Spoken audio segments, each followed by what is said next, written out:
Hey, you guys, I'm here to talk to you about the most important 5 minutes of your school day, and that is the first 5 minutes of class.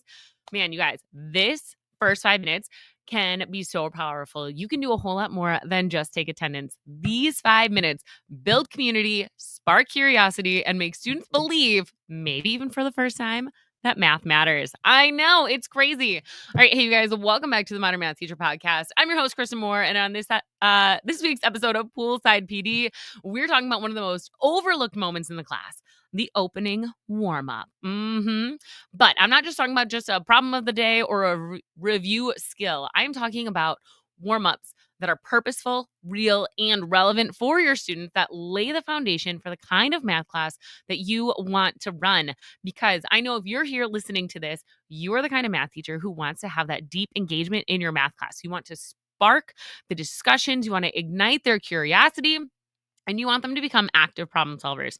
So I don't just want you doing procedural warm ups, those are important, okay? But they're not everything. I don't just want you doing a problem of the day, whether it's, like number of the day or a number talk or something like that. Also important, but I need you to make sure that you're also incorporating these purposeful, real, relevant warm ups so your students are actively getting that problem solving time to think about how math applies to the real world in bite sized increments. Okay. So let's dive into this. Now, warm ups matter more than we think. It is not just a filler for class time, okay? And it's not just something nice that our admin like to see on our lesson plans. It's actually a tone setter for the day.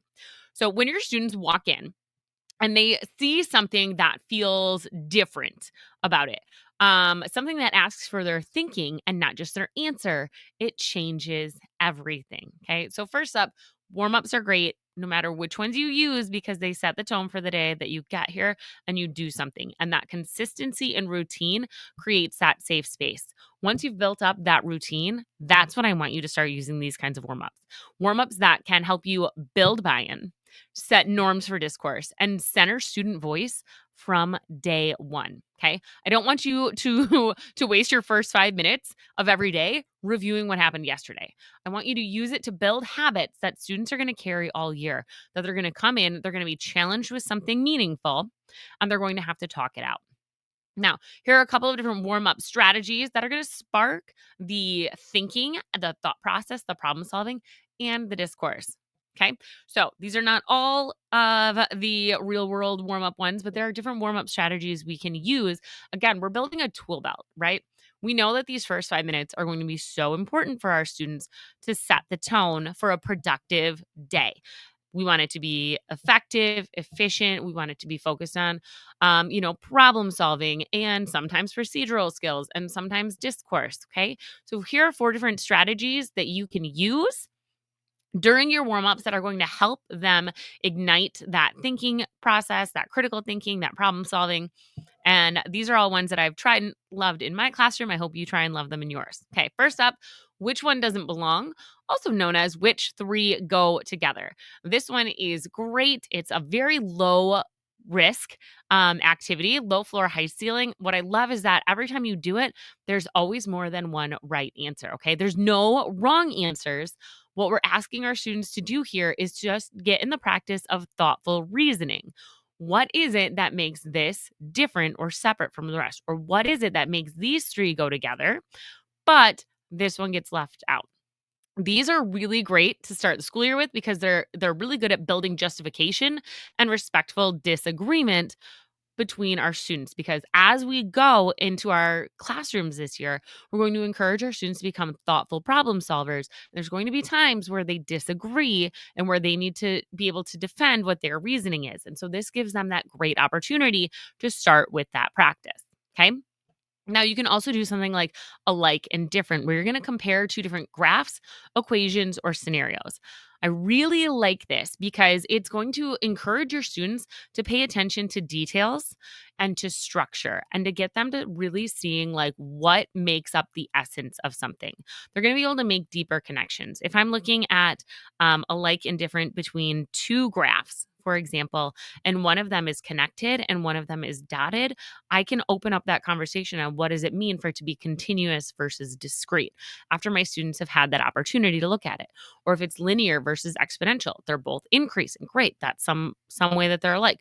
From left to right, they go from low to high or high to low. What are their differences? Okay. And so you're getting them to start seeing that structure and making some repeated reasoning patterns. Awesome.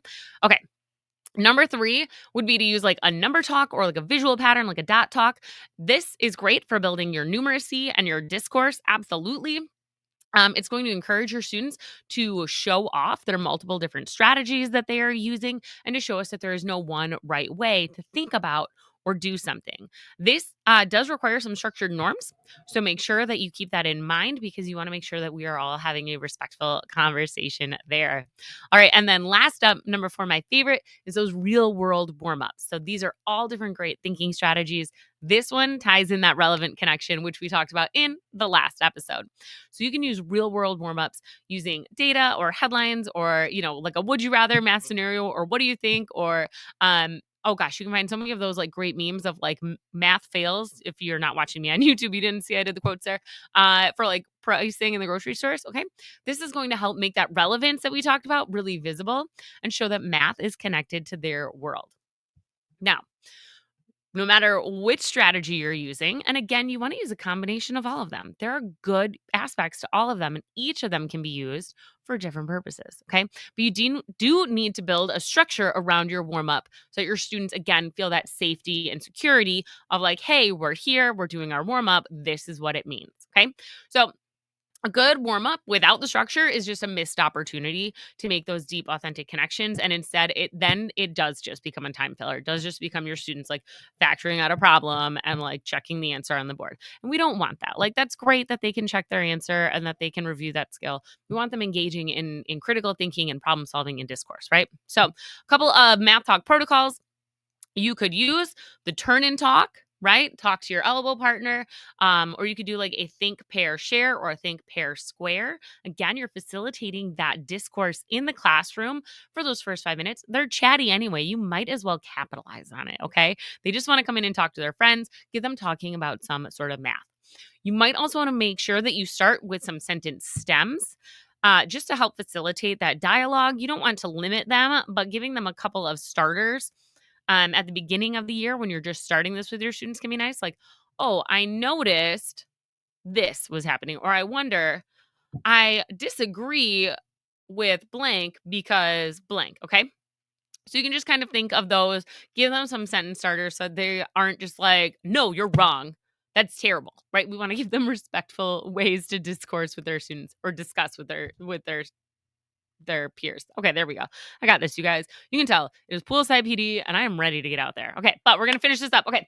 I also want you to think about what kind of share out strategies are you using? Um, so are you going to be using popsicle sticks? Which I even used just a couple years ago. Man, I used to love popsicle sticks. They're so great. Randomizers, I like Class Dojo when I'm using those, and different kind of volunteering norms. So, you might want to help set the tone for cold calling in your classroom. You might have to build up to that, but I do believe it is a strategy that you could and should be using in your classroom with these. So, here is one tip I have for you when you're getting started with these structures. Use the same format of everything for the first like 1 to 2 weeks, again, to build in that student comfort. Then, once they've got that comfortability, they know what's happening, that's when you can start varying the content, but not the routine. Okay. So that's when you can start adding in a different type of content, but keeping the routine the same. Like, we're all going to work on this independently, and then you're going to turn and pair, and then you're going to do a square, and then we're going to do a share out. Whatever your routine is, keep that going no matter what it is you're doing, whether it's a which one doesn't belong, an alike and different, a real world problem, what have you. Okay. Remember, your goal is that your students are going to learn how to think, talk, and grow as problem solvers all within the first 5 minutes. How amazing is that? Okay.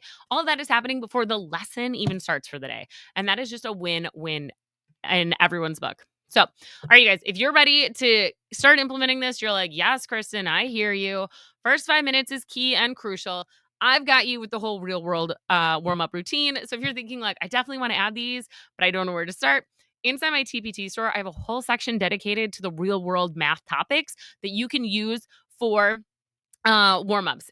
They come in 10 packs. So, 2 weeks of engagement, 2 weeks of sanity saving for a mere $2. They're aligned to different topics within Algebra 1 and Algebra 2. I'm working to build out some more of them.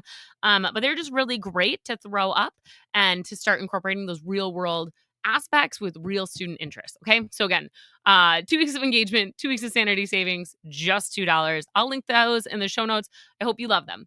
Remember, you guys, you don't need to wait until the lesson officially begins. You can start building real math moments into your class from day one, minute one.